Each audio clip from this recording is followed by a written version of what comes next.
وحده لا شريك له وأشهد أن محمدا عبده ورسوله يا أيها الذين آمنوا اتقوا الله حق تقاته ولا تموتن إلا وأنتم مسلمون يا أيها الناس اتقوا ربكم الذي خلقكم من نفس واحدة وخلق منها زوجها وبث منهما رجالا كثيرا ونساء واتقوا الله الذي تساءلون به والأرحام إن الله كان عليكم رقيبا يا أيها الذين آمنوا اتقوا الله وقولوا قولا سديدا يصلح لكم أعمالكم ويغفر لكم ذنوبكم ومن يطع الله ورسوله فقد فاز فوزا عظيما أما بعد فإن خير الحديث كتاب الله وخير الهدي هدي محمد صلى الله عليه وسلم وشر الأمور محدثاتها وكل محدثة بدعة وكل بدعة ضلالة وكل ضلالة في النار. أعوذ بالله السميع العليم من الشيطان الرجيم. بسم الله الرحمن الرحيم. ولقد خلقنا الإنسان ونعلم ما توسوس به نفسه ونحن أقرب إليه من حبل الوريد إذ يتلقى المتلقيان عن اليمين وعن الشمال قعيد ما يلفظ من قول إلا لديه رقيب عتيد وجاءت سكرة الموت بالحق ذلك ما كنت منه تحيد ونفخ في الصور ذلك يوم الوعيد وجاءت كل نفس معها سائق وشهيد لقد كنت في غفلة من هذا فكشفنا عنك غطاءك فبصرك اليوم حديد وقال قرينه هذا ما لدي عتيد ألقيا في جهنم كل كفار عنيد مناع للخير معتد مريب الذي جعل مع الله إلها آخر فألقياه في العذاب الشديد قال قرينه ربنا ما أطغيته ولكن كان في ضلال بعيد قال لا تختصموا لدي وقد قدمت إليكم بالوعيد ما يبدل القول لدي وما أنا بظلام للعبيد وقال تعالى في محكم تنزيله الله لا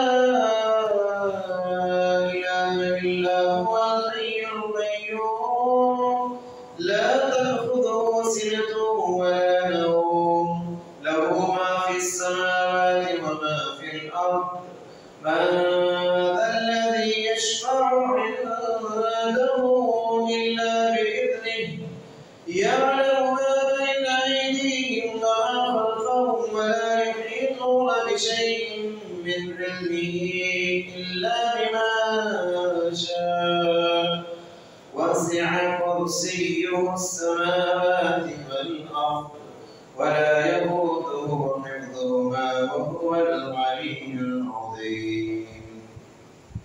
حاضرین جمعہ خطبہ مسنونہ کے بعد سورہ بقرہ کی مشہور و معروف آیت کریمہ جسے آیت الکرسی کہا جاتا ہے آپ کے روبرو تلاوت کی گئی. اسی آیت کے مضامین کو لے کر آج میں آپ کی خدمت میں حاضر ہوں. اس آیت کو آیت الکرسی کیوں کہا جاتا ہے؟ اس لیے کہ اس آیت کے اندر کرسی کا ذکر ہے. یہ آیت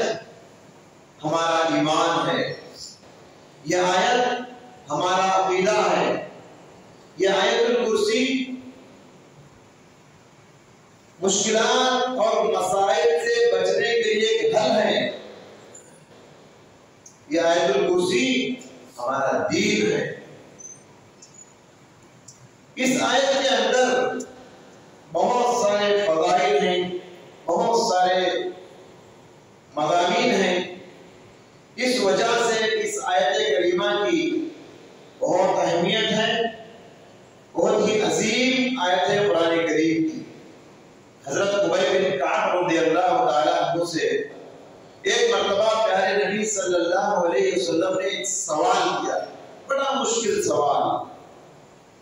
کہا کہ ابی بتاؤ قرآن کریم کی سب سے عظیم آیت کون سی ہے، سب سے بڑی آیت کون سی ہے؟ انہوں نے کہا اللہ اور اس کے رسول بہتر جانتے ہیں۔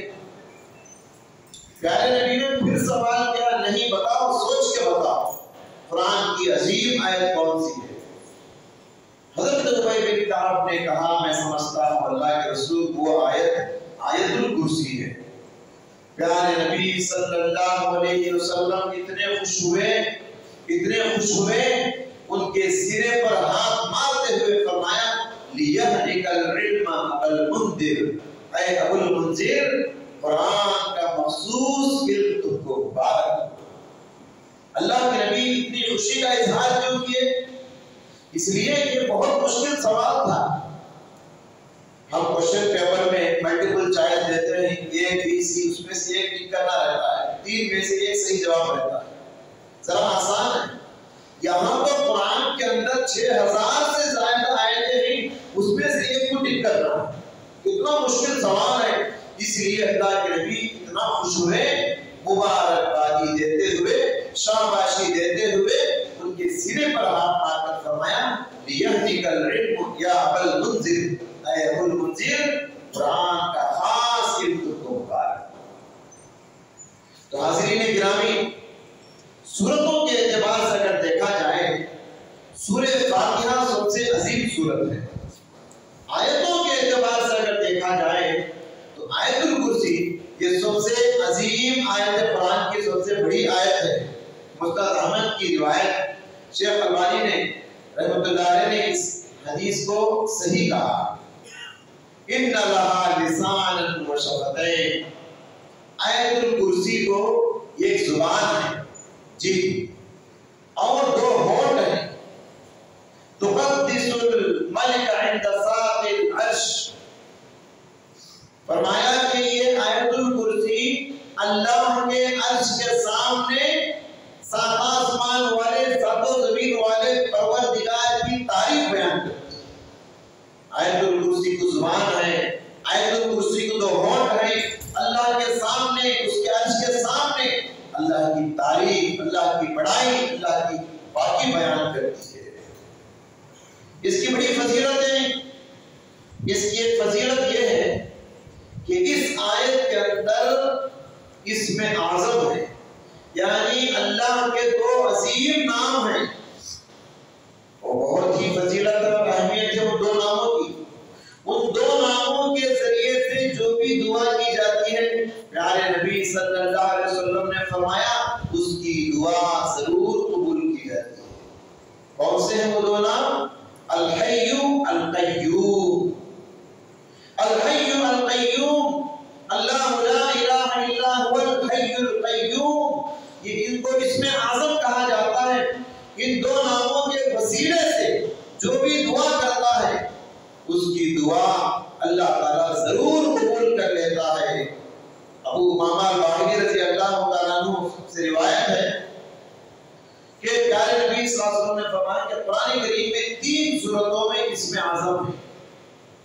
یہ ایک تو سورہ بقرہ اللہ لا الہ الا هو الحی القیوم، دوسرا سورہ آل عمران الف لام میم اللہ لا الہ الا هو الحی القیوم، تیسرا سورہ طٰہٰ وعنت الوجوہ للحی القیوم۔ یہ 3 سورتوں میں یہ 2 نام ہیں جن کو اسم اعظم کہا جاتا ہے، پیارے نبی صلی اللہ علیہ وسلم نے فرمایا۔ یہی وجہ ہے اللہ کے نبی صلی اللہ علیہ وسلم صبح 3 مرتبہ، شام 3 مرتبہ اسم اعظم کا ذکر کیا کرتے تھے، یا حی یا قیوم برحمتک استغیث اصلح لی شأنی کلہ ولا تکلنی الی نفسی طرفۃ عین۔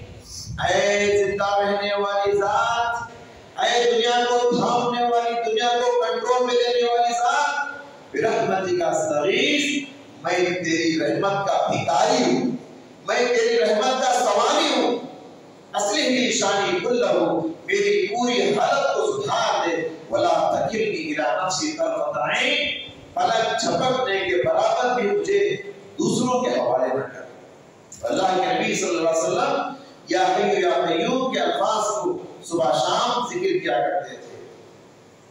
مخصوص اوقات میں آیت الکرسی پڑھنے کی تعلیم دی گئی۔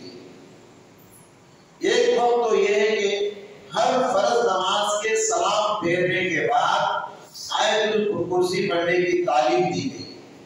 کتنے فرض نماز ہے روزانہ؟ 5 مرتبہ، گویا کہ 5 مرتبہ ہر فرض نماز کے بعد آپ کو آیت الکرسی پڑھنا ہے۔ اس کے علاوہ صبح میں 1 مرتبہ، شام میں 1 مرتبہ، صبح سورج نکلنے سے پہلے، شام سورج ڈوبنے سے پہلے، کتنے ہو گئے؟ 7 مرتبہ ہو گئے۔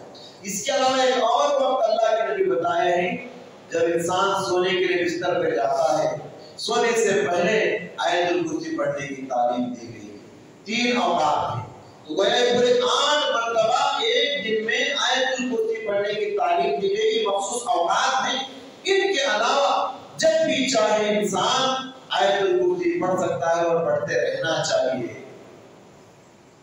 فضیلت کی اگر بات کریں، دیکھیے حدیث میں اس کی فضیلت یوں بیان کی گئی ہے کہ آیت الکرسی جنت میں داخل ہونے کا ذریعہ ہے۔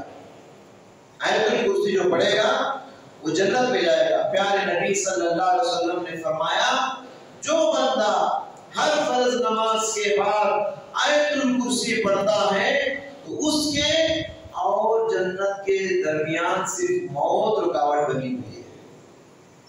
جو بندہ فرض نمازوں کے بعد آیت الکرسی پڑھتا ہے تو اس بندے اور جنت کے درمیان موت ہی رکاوٹ بنی ہوئی ہے، موت کا فاصلہ ہے۔ مطلب کیا ہے؟ جیسے ہی مرے گا سیدھا جنت میں جائے گا۔ فرض نمازوں کے بعد آیت الکرسی پڑھنا مت بھولیے۔ اور ایک فضیلت میں آپ کو بتاؤں، جو بندہ آیت الکرسی پڑھتا ہے نا، فرشتوں کی نگرانی میں وہ رہتا ہے۔ پیارے نبی صلی اللہ علیہ وسلم نے فرمایا، جو بندہ بستر پر آتا ہے رات سونے کے لیے، سونے سے پہلے آیت الکرسی پڑھتا ہے اور پڑھ کے سو جاتا ہے، رات بھر اللہ ایک فرشتے کو آسمان سے بھیجتا ہے۔ ایک فرشتہ رات بھر تمہاری نگرانی کرتا ہے۔ آپ خرانٹے مار کے سو رہے ہیں، بستر پہ کروٹ بدل رہے ہیں، مگر وہ فرشتہ برابر جاگ رہا ہے، اللہ کے حکم پر آپ کی نگرانی کر رہا ہے۔ فرشتہ نگرانی کر رہا ہے، مطلب یہ ہے کہ وہ آپ کو بچائے گا جادو سے، جنات سے، شیطانوں سے، کیڑے مکوڑوں، زہریلے سانپ بچھوؤں سے، چور سے۔ اس لیے سوتے وقت ہرگز آیت الکرسی کو پڑھنا آپ مت بھولیے۔ حضرت ابو ہریرہ کا واقعہ آپ بار بار سنتے ہیں۔ حضرت ابو ہریرہ رضی اللہ تعالیٰ عنہ صدقہ فطر کے کچھ کھجور یا کچھ مال آیا تھا۔ اللہ کے نبی صلی اللہ علیہ وسلم اس بھیڑ کی حفاظت کے لیے، نگرانی کے لیے رات میں حضرت ابو ہریرہ کو بٹھائے۔ حضرت ابو ہریرہ صدقہ فطر کے مال کی نگرانی کر رہے تھے۔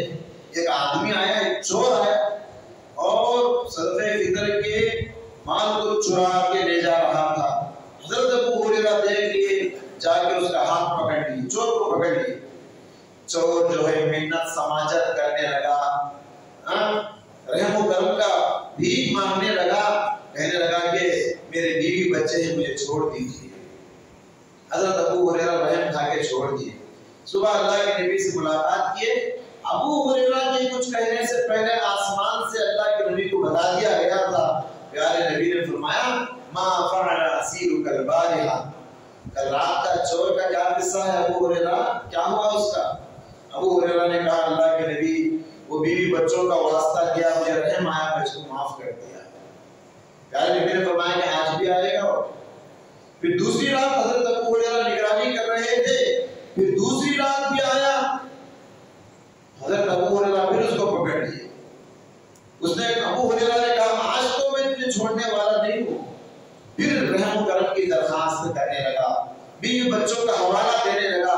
حضرت ابو ہریرہ پھر اس کی صورت دیکھ کر رحم کھا کے معاف کر دیا، چھوڑ دیے۔ پیارے نبی سے صبح ملاقات ہوئی، پیارے نبی نے پھر فرمایا ما فعل اسیرک البارحہ، ابو ہریرہ کل رات کے چور کا کیا واقعہ ہے، کیا قصہ ہے؟ ابو ہریرہ نے کہا اللہ کے نبی اس پر رحم آ گیا، مجھے بیوی بچوں کا حوالہ دیا، میں اس کو معاف کر کے چھوڑ دیا۔ پیارے نبی نے فرمایا آج بھی آئے گا؟ پھر ابو ہریرہ تیسری رات نگرانی کر رہے تھے، پھر آیا وہ چور اور صدقہ فطر چرا رہا تھا۔ ابو ہریرہ اس مرتبہ کو اتنا مضبوط پکڑ لیا اور کہا کہ آج تو بچنے کا کوئی راستہ نہیں۔ اس چور نے کہا میں آپ کو ایک علاج بتاتا ہوں، چوری سے حفاظت کے لیے آپ کو ایک نسخہ بتاتا ہوں، اس کے بدلے میں آپ مجھے چھوڑ دیجیے۔ ابو ہریرہ نے کہا اچھا کیا علاج ہے تمہارے پاس، کیا نسخہ ہے؟ اس نے کہا رات میں آیت الکرسی پڑھ لو، تمہارے مال کو کوئی چور چرا نہیں سکتا۔ حضرت ابو ہریرہ یہ نسخہ ملا تو اتنا خوش ہو گئے کہ یہ خوشی میں اس کو چھوڑ دیے۔ صبح میں اللہ کے نبی سے ملاقات ہوئی، پیارے نبی نے کہا ما فعل اسیرک البارحہ، کیا ہوا تمہارے چور کا واقعہ کیا ہے؟ اللہ کے نبی اس نے نسخہ بتایا ہے مجھے۔ کہا کیا بتایا؟ کہا کہ آیت الکرسی پڑھ لو، کوئی چور تمہارے مال کو چرا نہیں سکتا۔ اللہ لا الہ الا هو الحی القیوم لا تأخذہ سنۃ ولا نوم، آیت الکرسی پڑھ لو۔ پیارے نبی صلی اللہ علیہ وسلم نے فرمایا صدقک وهو کذوب، وہ چور ہے تو بڑا جھوٹا مگر یہ بڑی پتے کی بات ہے، بڑی سچی بات اس نے بتائی ہے۔ پھر اللہ کے نبی نے فرمایا ابو ہریرہ کیا تم جانتے ہو وہ چور کون ہے؟ کہا اللہ کے نبی مجھے تو نہیں معلوم، کون آدمی ہے وہ؟ پیارے نبی نے فرمایا وہ آدمی نہیں، وہ شیطان ہے جو انسان کے بھیس میں روزانہ مال چرانے کے لیے آتا ہے۔ تو معلوم یہ ہوا کہ شیاطین بھی ہمارے مال کو چرا سکتے ہیں۔ اسی طریقے سے نسائی کی ایک اور حدیث ہے اسی طرح کی ملتی جلتی، شیخ البانی رحمۃ اللہ علیہ نے اس حدیث کو بھی صحیح کہا ہے۔ حضرت ابی بن کعب بیان کرتے ہیں صحابی کہ ان کے گھر میں کھجوروں کا ایک ڈھیر تھا، کھجور رکھے ہوئے تھے، پتہ نہیں کیوں روزانہ کھجور گھٹتے جا رہے ہیں، روزانہ کھجور کم ہوتے جا رہے ہیں۔ انہوں نے سوچا کون چرا رہا ہے، آخر بات کیا ہے، کھجور کیوں گھٹتے؟ ایک رات انہوں نے یہ ٹھان لیا آج رات سوئے بغیر میں جاگتے بیٹھوں گا۔ رات میں چپکے سے وہ نگرانی کر رہے تھے، خاموشی سے ایک انسان آیا، ایک لڑکے کی شکل میں تھا، آگے وہ کھجور چرا رہا تھا۔ حضرت ابی بن کعب رضی اللہ تعالیٰ عنہ گئے چپکے سے اور اس کا ہاتھ پکڑ لیے۔ بیان کرتے ہیں میں نے دیکھا اس کا ہاتھ کتے کے ہاتھ کی طرح ہے اور اس کے ہاتھ پر جو بال ہیں کتے کے بال کی طرح ہیں۔ میں نے کہا تو کون ہے؟ اس نے کہا میں جن ہوں، میں انسان نہیں، میں جن ہوں۔ کہا کہ تو یہاں کیوں آتا ہے، میرا مال کیوں چراتا ہے؟ تو اس نے کہا تم لوگ انسانوں میں صدقہ خیرات خوب کرتے ہو تو ہم اپنا حصہ لینے کے لیے آ جاتے ہیں۔ تو ابی بن کعب رضی اللہ عنہ نے کہا تمہاری شرارت سے، تمہاری شر سے بچنے کے لیے مجھے کیا کرنا ہے؟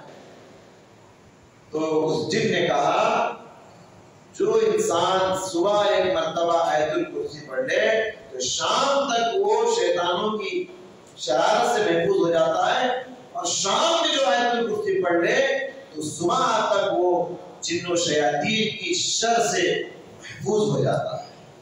معلوم یہ ہوا کہ آیت الکرسی یہ مشکلات سے بچنے کا ایک حل ہے، آیت الکرسی شیطانوں جنات سے بچنے کا ایک علاج ہے، ایک نسخہ ہے۔ اس لیے آیت الکرسی کو پابندی سے صبح شام پڑھتے رہنے کی کوشش کرنا چاہیے۔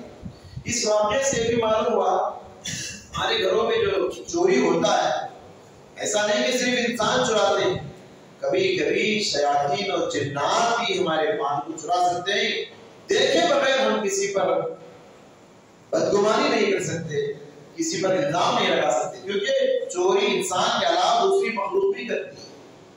اس واقعے سے ایک اور بات یہ معلوم ہوئی کہ کتنا بھی نیک انسان ہو, کتنا بھی متقی انسان ہو, کتنا بھی پرہیزگار نمازی انسان ہو, جنات و شیاطین اس کو بھی ستاتے ہیں, اس کے گھر میں بھی آتے ہیں. صحابی سے بڑھ کر کون نیک ہو سکتا ہے؟ جب صحابی کو ایک جن ستاتا ہے اور ان کے مال کو چراتا ہے تو ہمارے گھروں میں بھی وہ آ سکتے ہیں. اس واقعے کا ذکر ابی بن کعب رضی اللہ عنہ نے صبح میں اللہ کے نبی کے سامنے ذکر کیا. پیارے نبی نے اس واقعے کی تصدیق کرتے ہوئے فرمایا صدق الخبیث, خبیث نے جو بھی کہا وہ سچ کہا.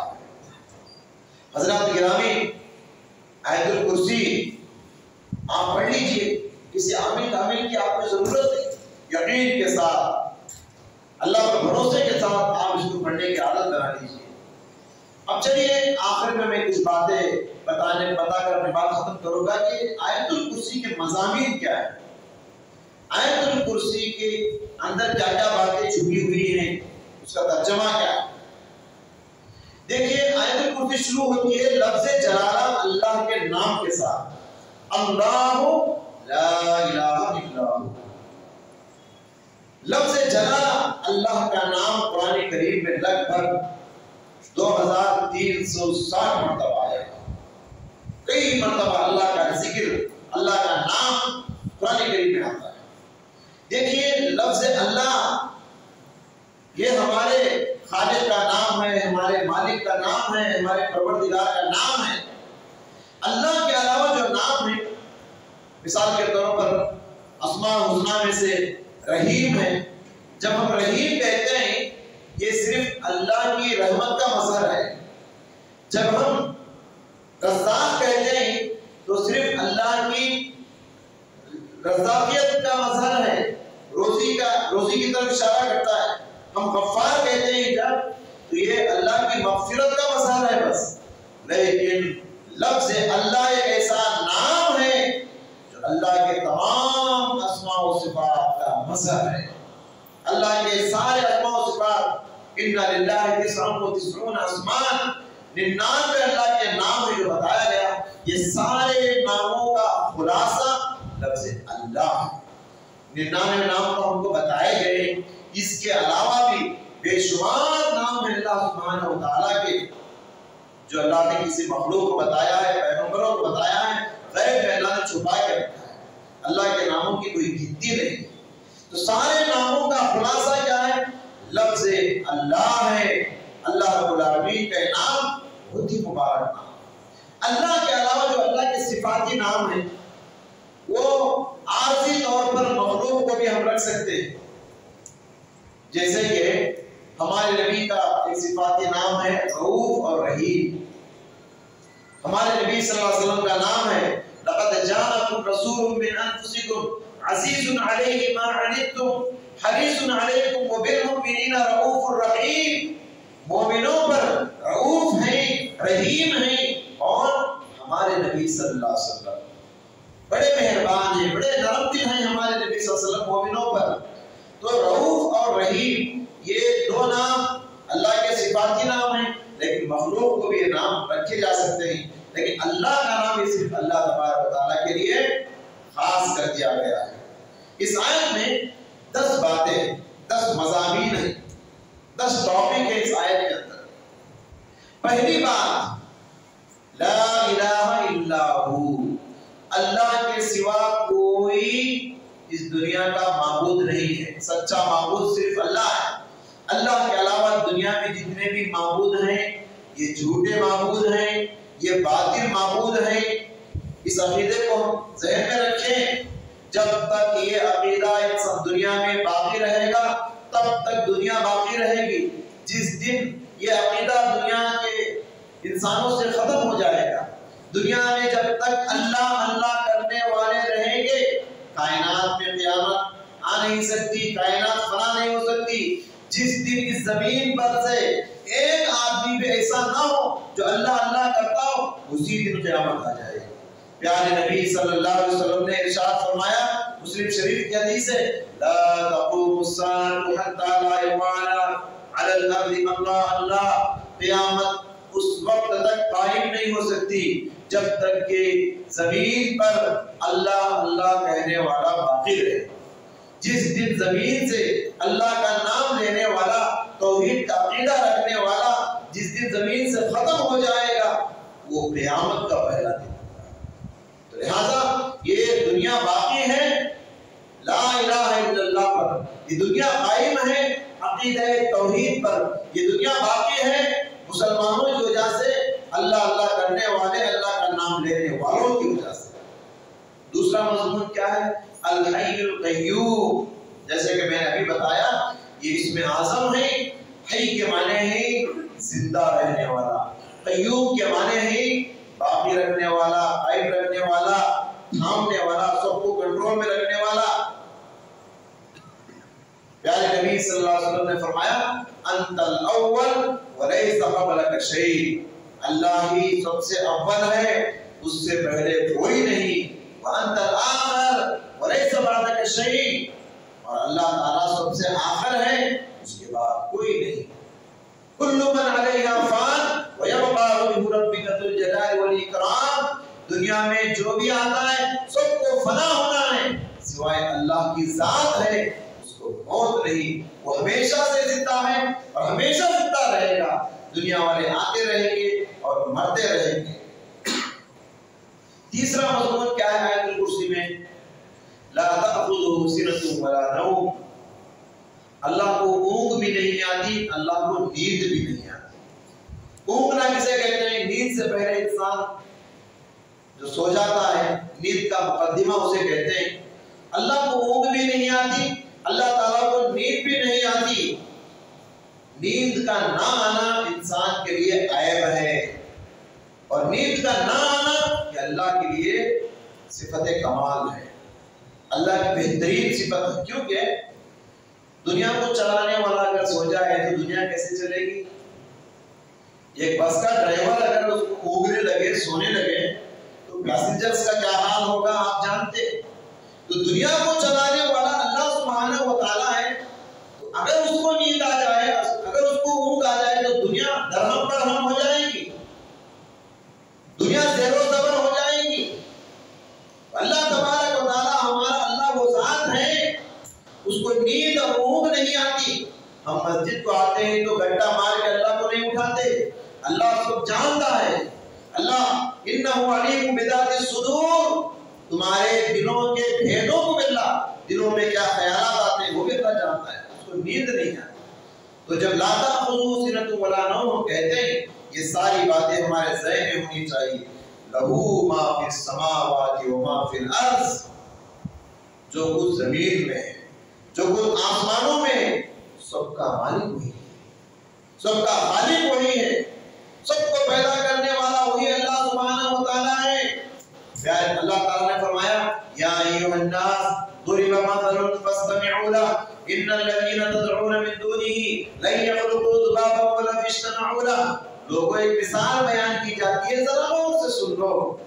جو لوگ اللہ کے علاوہ غیر اللہ کو پکارتے ہیں، وہ غیر اللہ مکھی کو بھی پیدا نہیں کر سکتے۔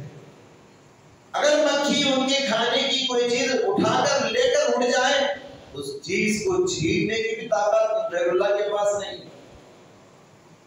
تو ایسے غیر اللہ کی تم پوجا کرتے ہو، اللہ کون ہے؟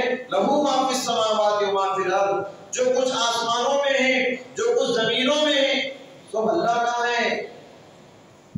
یہ آسمان اللہ کا، یہ زمین اللہ کا، یہ سورج چاند اللہ کے، یہ ستارے سیارے اللہ کے، یہ تھاٹے مارتا سمندر اللہ کا، یہ اونچے اونچے پہاڑ اللہ کے، یہ شجر حجر اللہ کے، یہ پھول پتے اللہ کے، یہ جانور اللہ کے، یہ انسان اللہ کے، یہ فرشتے اللہ کے، یہ جنات اللہ کے، یہ چرندے، یہ پرندے، یہ درندے، یہ چونٹیاں، یہ مکھیاں، یہ سب کچھ اللہ تبارک و تعالیٰ کے ہیں، سب کچھ اسی کی ملکیت ہے۔ یہ سونا اللہ کا ہے، یہ چاندی اللہ کا ہے، یہ پانی اللہ کا ہے، یہ پیٹرول اللہ کا ہے، یہ کرنٹ کی نعمت اللہ کی ہے، یہ سب کچھ زمین آسمان کے درمیان ہم دیکھ رہے ہیں۔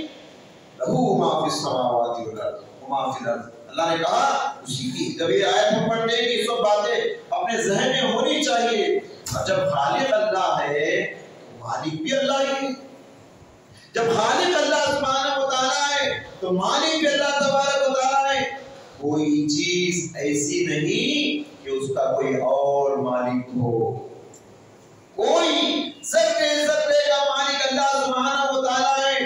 والذین تدعون من دونہ ما یملکون من قطمیر. اللہ نے فرمایا اللہ کو چھوڑ کر جن کنکروں کی شنکروں کی تم پوجا پاٹ کرتے ہو وہ قطمیر کے وہ مالک نہیں. قطمیر کسے کہتے ہیں؟ کھجور کی گٹلی ہوتی ہے, گٹلی کے اوپر ہلکا سا باریک پردہ ہوتا ہے, اس پردے کو قطمیر کہتے ہیں. اللہ نے سوال کیا یہ غیر اللہ کے جن کو تم پوجا کرتے ہو وہ لوگ کائنات کے مالک کو دور کی بات, کھجور کے گٹلی پر جو پردہ ہوتا ہے نا ہلکا سا, اس کے بھی وہ لوگ مالک نہیں, اس کو بھی وہ مان نہیں سکتے. کیسے لوگ کہ تم پوجا کر رہے ہو؟ بہرحال بہت ہی اچھا معنی اللہ نے اس میں ذکر کیا. الا لہ الخلق والامر, پیدا کرنے والا وہی ہے, حکم بھی دنیا میں اسی کا چلے گا. حکمرانی اللہ کی چلتی ہے, اللہ کا حکم دنیا میں چلتا ہے.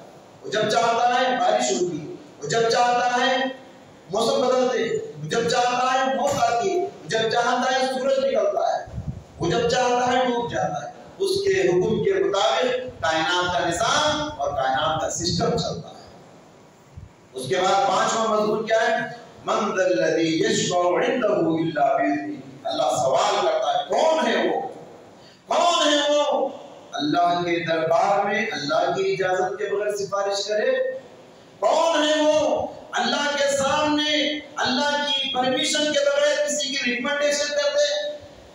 حضرات کسی سفارش کے راستے سے لوگوں میں شرک آیا ہے, شفاعت کے دروازے سے ہی لوگوں میں شرک داخل ہوا, لوگوں کے سینوں میں, لوگوں کے عقیدوں میں.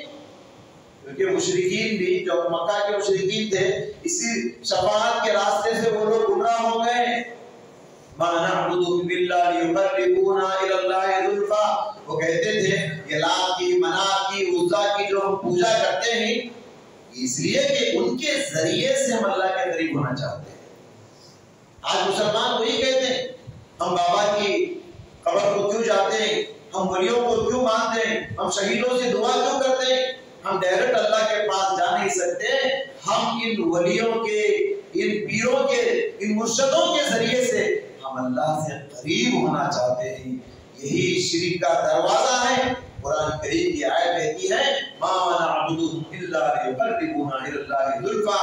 مکہ کے مشرکین بھی یہی کہتے تھے ان بتوں کے ذریعے سے ہم اللہ سے, ان بتوں کے توسل سے ہم اللہ کے قریب ہونا چاہتے ہیں. اور آج کے مسلمان کیا کہتے ہیں فلاں بابا کا دامن پکڑ کے ہم اللہ کے پاس چلے جائیں گے, جنت میں چلے جائیں گے. فلاں بابا اللہ سے ریکمنڈیشن کر کے, سفارش کر کے ہم کو جنت میں لے کے چلے جائیں گے.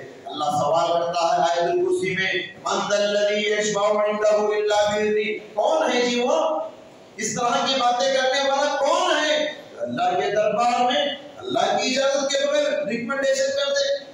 کسی کو پر ماننے کی بھی اجازت نہیں ہوگی.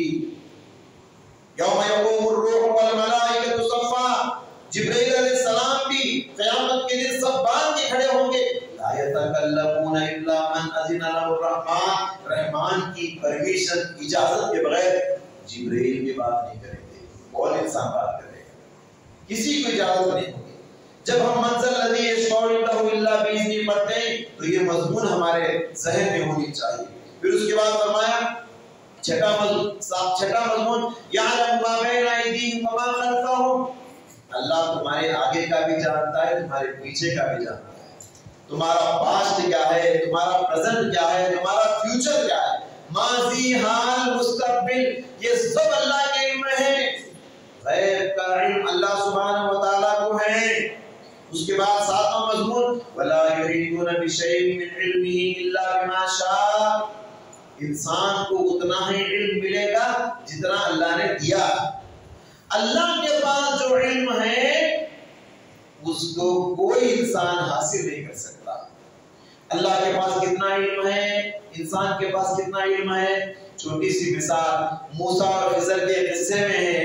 ایک پرندہ, ایک چڑیا سمندر میں چونچ مارتی ہے، چڑیا کے چونچ میں پانی کا جو یہ قطرہ آیا ہے یہ قیامت تک آنے والے سارے انسانوں کا علم ہے، ایک انسان کا نہیں۔ چڑیا کی چونچ میں جو پانی ہے یہ قیامت تک آنے والے سارے انسانوں کا علم ہے، باقی سمندر یہ اللہ کا علم ہے۔ اللہ کے پاس سمندر کا علم ہے، اللہ کے علم کو کوئی پا نہیں سکتا، کوئی حاصل نہیں کر سکتا۔ میرے اور آپ کے، مجھے اور آپ کو نوح علیہ السلام کی عمر مل جائے، خضر علیہ السلام کی عمر مل جائے، تب بھی ہم اس قطرے میں کا ایک حصہ بھی حاصل کرنا مشکل ہے ہمارے لیے۔ بہت کم علم ہے ہمارے پاس، بہت کم علم ہے۔ جب ہم کہتے ہیں وَلَا يُحِيطُونَ بِشَيْءٍ مِّنْ عِلْمِهِ إِلَّا بِمَا شَاءَ، تو یہ سارے مضامین ہمارے ذہن میں آ جانی چاہیے۔ اس کے بعد آٹھواں مضمون ہے وَسِعَ كُرْسِيُّهُ السَّمَاوَاتِ وَالْأَرْضَ، اللہ کی کرسی، اس کی وسعت کے کیا کہنے، زمین و آسمانوں پر اس کی وسعت گھیری ہوئی ہے۔ زمین و آسمانوں پر اللہ کی کرسی گھیری ہوئی ہے۔ اس کی چھوٹی سی مثال حدیثوں میں اللہ کے نبی دیتے ہیں، اللہ کی کرسی کتنی بڑی ہے، اس کے سامنے زمین و آسمان کی حیثیت کیا ہے۔ کہتے ہیں کہ بہت بڑا میدان ہے، میدان میں ایک زنجیر کا حلقہ پڑا ہوا ہے، زنجیر کا مطلب چین، لوہے کے ایک رنگ، بڑے میدان۔ آپ اپنی زندگی میں بہت بڑا میدان جو دیکھتے ہیں وہ ذہن میں لا لیجیے، ایک بہت بڑا میدان ہے، اس میں سے چھوٹا سا لوہے کا رنگ پڑا ہوا ہے۔ تو یہ چھوٹا سا لوہے کا جو رنگ ہے یہ اللہ کی کرسی کے سامنے اتنے چھوٹے، یہ زمین و آسمان یہ لوہے کا رنگ ہے، اور یہ زمین وہ بڑا میدان یہ اللہ کی کرسی ہے۔ کتنی بڑی ہے اللہ تعالیٰ کی کرسی، اور اللہ کی کرسی اتنی بڑی ہے، اللہ کا عرش کتنا بڑا ہوگا، اس کی بھی مثال پیارے نبی نے دی۔ بہت بڑے میدان میں ایک لوہے کا حلقہ پڑا ہوا ہے، تو اس کی حیثیت کرسی کی اتنی ہی ہے۔ یہ لوہے کا حلقہ، لوہے کا رنگ یہ کرسی ہے، اور یہ بڑا میدان اللہ کا عرش ہے۔ اللہ کی کرسی کے سامنے زمین و آسمان ایک لوہے کا حلقہ، اور اللہ کے عرش کے سامنے یہ کرسی لوہے کا حلقہ۔ تو گویا یہ اللہ کا عرش کتنا بڑا ہے، یہ اللہ کی کرسی کتنی بڑی ہے۔ وَمَا السَّمَاوَاتُ السَّبْعُ وَلَا الْأَرَاضِينَ السَّبْعُ إِلَّا كَحَبَّةِ خَردَلٍ بِيَدِ أَحَدِكُمْ أَمَامَ الْعَرْشِ۔ آپ صلی اللہ علیہ وسلم نے فرمایا یہ سات آسمان، یہ ساتوں زمین اللہ کے عرش کے سامنے اتنے چھوٹے جیسے تمہارے ہاتھ میں رائی کا دانہ۔ اتنی بڑی کرسی ہے اللہ تعالیٰ کی۔ تو اس میں کرسی کا ذکر ہے اللہ تبارک و تعالیٰ۔ یہ سب باتوں کا مطلب یہ ہے کہ جب یہ سب اتنی بڑی ہے تو اس کو بنانے والا اللہ کتنا بڑا ہوگا۔ اتنے بڑے پروردگار اللہ کے سامنے ہم روزانہ سر ٹیکتے ہیں تو دل میں ایک فخر ہوتا ہے، یہ خوشی ہوتی ہے، چلو کوئی چھوٹا بت نہیں جس کی ہم پوجا کرتے ہیں، اتنا بڑا پروردگار کے سامنے روزانہ ہم جھکتے ہیں اور سر جھکاتے ہیں۔ اس کے بعد نواں مضمون کیا ہے، وَلَا يَئُودُهُ حِفْظُهُمَا۔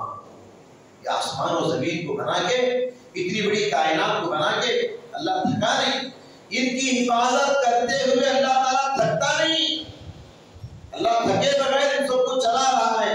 وَهُوَ الْعَلِيُّ الْعَظِيمُ۔ اور 10واں مضمون ہے اللہ بہت بلند ہے، بہت بڑا ہے۔ بہرحال حضرات گرامی، آیت الکرسی کو پڑھنے کی عادت ڈال لیجئے۔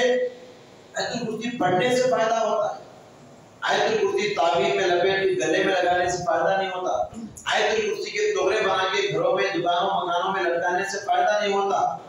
آیت الکرسی پڑھنے سے فائدہ ہوتا ہے۔ آیت الکرسی کو آپ پڑھتے رہیے۔ اگر آپ کا یہ عقیدہ ہو کہ فلاں بابا کا دامن پکڑ کے ہم کامیاب ہو جائیں گے، آپ کی زبان پہ آیت الکرسی ہے مگر دل میں کچھ اور ہے اور زبان پہ کچھ اور ہے، تو آیت الکرسی ایک بار نہیں 1000 بار پڑھیے، آپ کو فائدہ نہیں ہوگا۔ لہذا آیت الکرسی خود بھی یاد کیجئے، اپنے بچوں کو بھی یاد کرائیے۔ اللہ تعالیٰ سے دعا ہے اللہ سبحانہ و تعالیٰ آیت الکرسی کے مضامین کو یاد کر رکھنے اور زیادہ سے زیادہ اس کو پڑھنے کی توفیق عطا فرمائے۔ الہ العالمین ہم سب کو صحت و سلامتی کی زندگی عطا فرما، آنے والے بلاؤں سے مشکلات سے ہماری حفاظت فرما۔ اے اللہ حلال کمانے اور حرام کھانے کی توفیق فرما، الہ العالمین ہمارے بچوں کو ترقی عطا فرما، ہمارے گھروں میں خیر و برکت عطا فرما۔ اے اللہ جو لوگ انتقال ہو چکے ہیں جنت الفردوس میں اعلیٰ مقام عطا فرما۔ اے اللہ ہم گنہگار ہیں، سیاہکار ہیں، خطاکار ہیں، اے اللہ ہم سب کے چھوٹے بڑے سارے گناہوں کی بخشش فرما۔ اے اللہ جب ہم کو موت آئے عزت والی کلمہ لا الہ الا اللہ والی موت نصیب فرما۔